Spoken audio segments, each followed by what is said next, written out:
Veamos 10 principios que enseñó Jesús para que aprendamos a orar correctamente. Primero, al orar no debemos ser como los hipócritas. Mateo 6:5. Cuando oren, no sean como los hipócritas, porque a ellos les encanta orar de pie en las sinagogas y en las esquinas de las plazas para que la gente los vea. Les aseguro que ya han obtenido toda su recompensa. Hipócrita es aquel que finge cualidades o sentimientos que no tiene. Hipócrita también significa fingido, falso. Hipócrita es aquel que deliberadamente y como hábito pretende aparentar y finge ser bueno cuando sabe que no lo es. La palabra hipócrita también significa acto teatral. Jesucristo dijo cómo es un hipócrita y eso nos sirve como guía para saber cómo orar. Jesucristo condenó fuertemente la hipocresía en los líderes religiosos de su época. 7 veces llamó hipócritas a los escribas y fariseos por ser exclusivistas, sectaristas, codiciosos, ambiciosos, ganar adeptos para sus propios fines, ser estrictos en lo que les convenía, pero ignorando la justicia, la misericordia y la fe. En sí, eran hipócritas porque se mostraban justos y limpios ante los hombres, pero por dentro estaban llenos de robo, injusticia e iniquidad. La hipocresía es tal vez la más grande plaga en la iglesia en cuanto a orar se refiere. Con esto, Jesús enseña que el orar debe ser con nuestras propias palabras, tal y como somos, sin máscaras, sin fingimiento, sin actuación, sin palabras infladas. Esto pone la oración al alcance de todos, sin importar edad, posición o títulos. Segundo, al orar debemos entrar a nuestro aposento. Mateo 6:6. Pero tú, cuando te pongas a orar, entra en tu cuarto, cierra la puerta y ora a tu Padre que está en lo secreto. Así tu Padre que ve lo que se hace en secreto, te recompensará. Aposento es un cuarto de una casa. Tu aposento se refiere a un lugar donde se puede estar a solas, sea que haya gente o no alrededor. El éxito o el fracaso en la vida cristiana depende del tiempo a solas con Dios, ya que este es una de las principales piedras en el fundamento de una vida cristiana efectiva, pues es en este tiempo que desarrollamos nuestra relación personal e íntima con Dios y Cristo. Tercero, al orar debemos cerrar la puerta. Mateo 6:6. Pero tú, cuando te pongas a orar, entra en tu cuarto, cierra la puerta y ora a tu Padre que está en lo secreto. Así tu Padre que ve lo que se hace en secreto, te recompensará. Cerrar la puerta significa que no permitamos interrupciones de ningún tipo. Equivale a cuando los directivos de una empresa o las autoridades cierran la puerta cuando hacen sus juntas. La reunión con Dios es la junta más importante que podamos tener. Cuarto, al orar debemos dirigirnos al Padre. Mateo 6:6 y Juan 14:13. Pero tú, cuando te pongas a orar, entra en tu cuarto, cierra la puerta y ora a tu Padre que está en lo secreto. Así tu Padre que ve lo que se hace en secreto, te recompensará. Cualquier cosa que ustedes pidan en mi nombre, yo la haré, Así será glorificado el Padre en el Hijo. Lo que pidan en mi nombre, yo lo haré.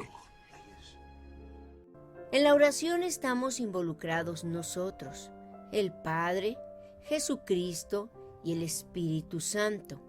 Orar es hablar con Dios. Por eso debemos orar al Padre en el Espíritu Santo y en el nombre de Jesucristo.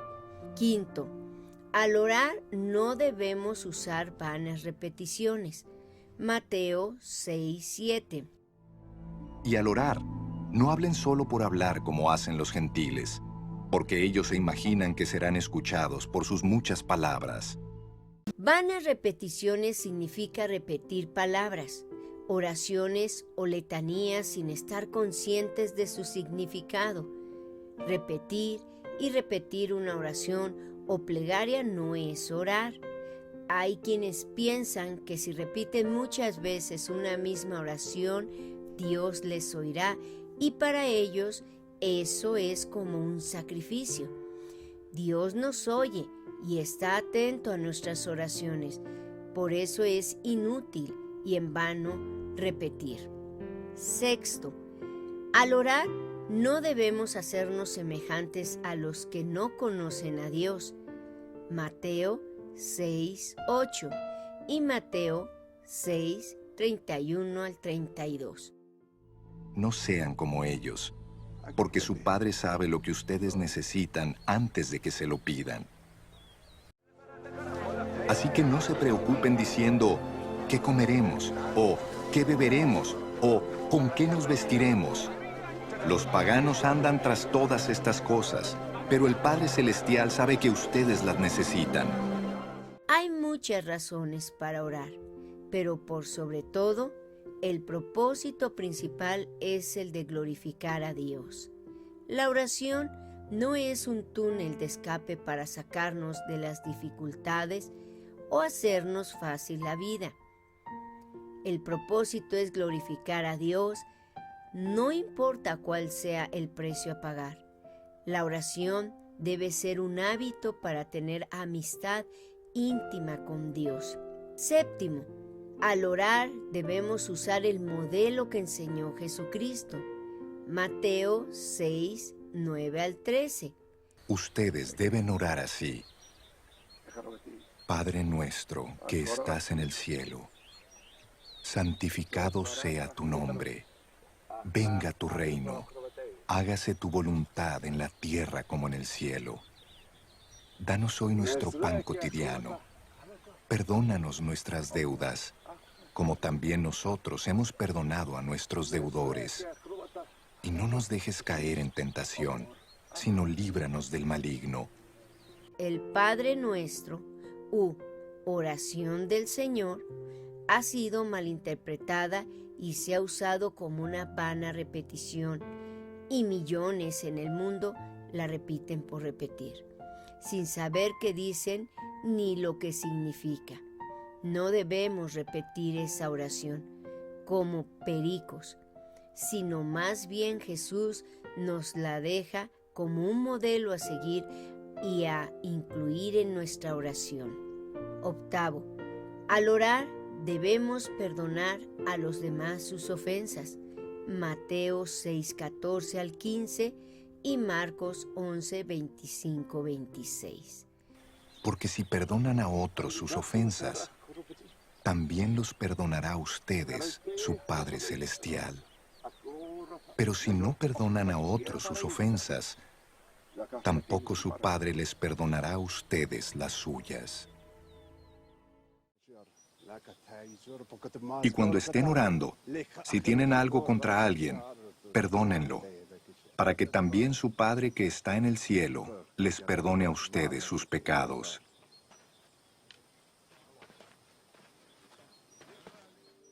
El perdón es la base fundamental de la oración. La amargura en el corazón por falta de perdón nos impide alcanzar la gracia de Dios de su perdón. Nos estorba y contamina a muchos. Debemos revisar bien nuestro corazón y estar libres de rencores y resentimientos, pues eso impedirá nuestra comunión con Dios en la oración. 9. Al orar no debemos justificarnos a nosotros mismos, comparándonos con los demás. Lucas 18, 9 al 14. A algunos que, confiando en sí mismos, se creían justos y que despreciaban a los demás, Jesús les contó esta parábola. 2 hombres subieron al templo a orar. Uno era fariseo y el otro recaudador de impuestos. El fariseo se puso a orar consigo mismo. Oh Dios, te doy gracias porque no soy como otros hombres, ladrones, malhechores, adúlteros, ni mucho menos como ese recaudador de impuestos. Ayuno 2 veces a la semana y doy la 10ª parte de todo lo que recibo. En cambio, el recaudador de impuestos, que se había quedado a cierta distancia, ni siquiera se atrevía a alzar la vista al cielo, sino que se golpeaba el pecho y decía: «Oh Dios, ten compasión de mí que soy pecador». Les digo que este, y no aquel, volvió a su casa justificado ante Dios. Pues todo el que a sí mismo se enaltece será humillado, y el que se humilla será enaltecido. Normalmente, después de orar, se siente un bienestar tan hermoso que corremos el riesgo de pensar que somos mejores que otros. Al orar, recordemos que el que se enaltece será humillado y que Dios resiste a los soberbios y da gracia a los humildes. 10. Al orar, debemos creer que tendremos respuesta. Marcos 11:24. Por eso les digo, crean que ya han recibido todo lo que estén pidiendo en oración, y lo obtendrán. La oración produce resultados prácticos y tangibles. Oremos no por obligación o religiosidad, sino porque funciona.